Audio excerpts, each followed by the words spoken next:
सरकार क्या होती है। एक बात और सुन ले, मेरे बेटा बेटियों की पढ़ाई देखो मेरे बहनों और भाइयों, पढ़ाई में बहुत भेदभाव हुआ है। गरीब के लिए अलग पढ़ाई, अमीर के लिए अलग पढ़ाई। गरीब के लिए ऐसे सरकारी स्कूल कांग्रेस ने बनाए जब बैठने की जगह नहीं रहती थी, फट्टा लेके चलते थे। अब हम बना रहे हैं सीएम राइज स्कूल। कहाँ बन रहा है सरदन में? रामपुर लेकिन में। अभी एक बन रहा है, कितने करोड़ का है? 32 करोड़ का अभी एक बन रहा है। लेकिन आगे हर 25 गांव के बीच में सीएम राइज स्कूल एक बनाऊंगा। लैब, लाइब्रेरी, स्मार्ट क्लास, बस लेने जाएगी, बस छोड़ने आएगी। प्राइवेट स्कूलों से बेहतर स्कूल बना के देंगे मेरे बच्चों, बेहतर स्कूल ताकि अच्छी पढ़ाई हो सके। एक पाप और कांग्रेस ने किया, जानबूझ के किया। गरीब और किसान के बेटा बेटी आगे ना पढ़ पाए, बड़े बड़े लोगों के बच्चे आगे बढ़े, अफसरों के, उद्योगपतियों के, नेताओं के, बड़े लोगों के। इसलिए अंग्रेजी में मेडिकल इंजीनियरिंग की पढ़ाई होती थी। अब बताओ अपने गांव में बच्चे अंग्रेजी जानते हैं क्या?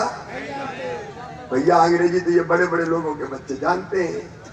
इसलिए हमने तय किया कि मेडिकल इंजीनियरिंग की पढ़ाई भी हिंदी में करवाएंगे ताकि गरीब के बेटा बेटी भी डॉक्टर बन सके। कई क्रांतिकारी परिवर्तन किए, बताने का सबका समय नहीं है। मेरे बहनों और भाइयों, जितनी योजना हमने बनाई, देखो हमने अपने बच्चों को तय किया अच्छे नंबर लाएंगे तो मामा लैपटॉप दिलवाएगा। हम लैपटॉप दिलवाते थे, कमलनाथ दादा ने लैपटॉप बंद कर दिए। ये मेरी बहनों सावधान रहना, ये कमलनाथ का मॉडल गरीबों को मारने का मॉडल है, योजना बंद करने का मॉडल है। मेरी बहनों, इनने संबल योजना बंद कर दी। एक्सीडेंट पे मौत पे 4 लाख देते थे, सामान्य पे 2 लाख, और कफन के लिए भी अंतिम संस्कार के 5000 में देता था। कमलनाथ जी, अजय सिंह जी, जवाब देना पड़ेगा, कफन के 5000 क्यों छीन लिए गरीबों को? क्यों छीन लिए? तुमने योजना बंद कर दी, बेगा भारिया शहरिया बहनों के पैसा बंद कर दिए, बेटा बेटियों के लैपटॉप बंद कर दिए, कन्याओं की शादी करके पैसा नहीं दिए। तुमने तो कन्याओं के साथ भी धोखा किया मेरे बहनों और भाइयों, कन्याओं के साथ धोखा किया। और बुजुर्गों तीर्थ यात्रा छीन ली। मैं तीर्थ ले जाता था रेल से, कांग्रेस की सरकार आई, तीर्थ यात्रा बंद। अब तीर्थ यात्रा फिर चालू, केवल रेल से नहीं, अब हवाई जहाज से भी तीर्थ ले जा रहे हैं। अरे क्या केवल कमलनाथ दिग्विजय सिंह हवाई जहाज में बैठेंगे? धन्नू पन्ना कल्लू मन्ना को भी हवाई जहाज में बैठने दो भाई। ये सब योजना बंद कर दे। योजना बंद करने वाले मॉडल थे। मेरे पास समय बहुत नहीं है कि मैं हर एक चीज के बारे में बताऊं। अब बच्चों की पढ़ाई सीएम राज स्कूल में निःशुल्क होगी और मेडिकल इंजीनियरिंग में एडमिशन होगा तो उसकी फीस भी माता पिता नहीं चुकाएंगे। कौन चुकाएगा? मामा चुकाएगा। बच्चों के सपनों को मरने नहीं देंगे। मेरी बहनों, मेरे भाइयों, हर गरीब के पास रहने का प्लाट होना चाहिए। इसे पट्टा देने का अभियान चलाया। अभी कितने मिले? 20,000 बन चुके हैं। कोई को बिना जमीन के नहीं रहने दूंगा। रहने की जमीन हर एक की होगी और उन पर फिर मकान। पीएम आवास योजना में जिनके नाम नहीं है वो चिंता ना करे। हमने सीएम लाडली बहना आवास योजना बना दी। कच्चे घर वालों, तुम्हें पक्का मकान बनाने के पैसे ये मामा और भैया देगा। सबके पक्के मकान 5 साल तक बना देंगे। आपकी जिंदगी बदलने के लिए हम सरकार चला रहे हैं। मैं आपका भाई, मैं आपका बेटा, मैं आपसे भावुक रूप से जुड़ा हूं और आपकी सेवा ही मेरी जिंदगी का मिशन है। कांग्रेस के लोग मुझसे बहुत परेशान हैं, रोज मुझे गाली देते हैं। एक बार तो सोशल मीडिया में पोस्ट डाली कि मामा तेरा श्राद्ध हो गया। मैंने कहा मर भी जाऊंगा तो राख के ढेर में से फिर से उठकर खड़ा हो जाऊंगा और जनता की सेवा करने आ जाऊंगा। ये हमारी मौत की दुआ करते हैं। लेकिन आजकल धमकियों को करे आए।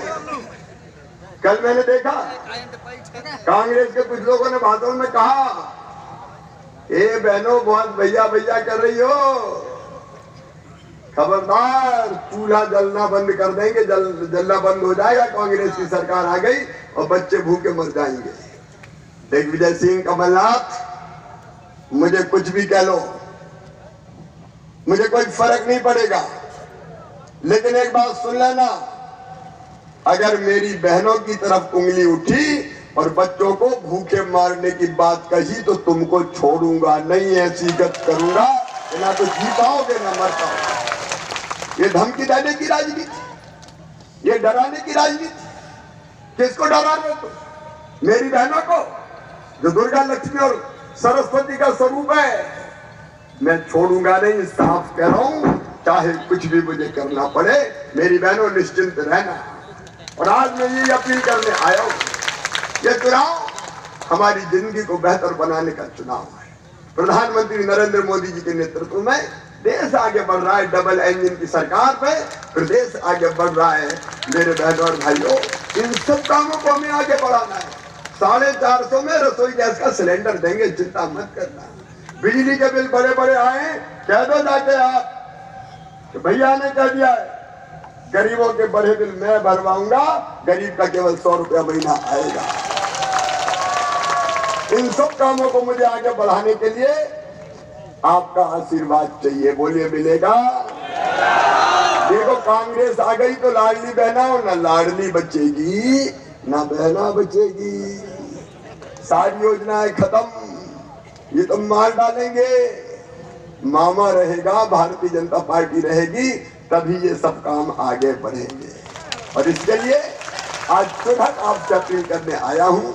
सरदेंदु आपके सेवक के रूप में दिन और रात काम कर रहे हैं। उन्हें विकास के काम भी करवाए और जनता के कल्याण की योजनाएं भी ठीक से लागू करवाई।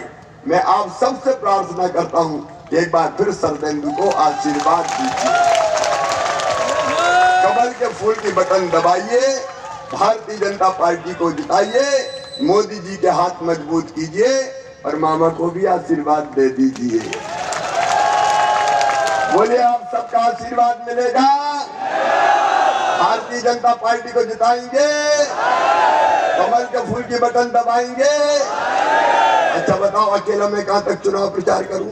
आपका फर्ज नहीं है कि आप दिनों रात चुनाव के लिए निकल जाओ? बताओ, अरे आपका फर्ज है कि नहीं? जब हमारा काम है तो हम निकले। लाडली बहनों, निकल पड़ो कि फिर से भैया की सरकार लानी है, फिर से बीजेपी की सरकार लानी है। निकल पड़ो, भाई निकले, बहन निकले, बेटा बेटी निकले, भांजे भांजी निकले, फिजा बदल दें और फिर से भारतीय जनता पार्टी की सरकार बदलाए। मैं आपकी जिंदगी बदल के आपको दूंगा। एक बार दोनों हाथ ऊपर उठा के, दोनों मुट्ठी बांध के, भारत माता की जय बोल के भारतीय जनता पार्टी को जिताने का संकल्प ले। बोलिए, भारत माता की, भारत माता की। बहुत बहुत धन्यवाद। माननीय मुख्यमंत्री जी से प्रभावित होकर के हमारे पूर्व प्राचार्य बालेंद्र पांडे जी आए और माननीय और राम विश्वास कुशवाहा और प्रियस कुशवाहा माननीय मुख्यमंत्री जी के हाथों भारतीय जनता पार्टी का अंग वस्त्र पहन करके भारतीय जनता पार्टी परिवार में सम्मिलित हो रहे हैं। बहुत बहुत स्वागत।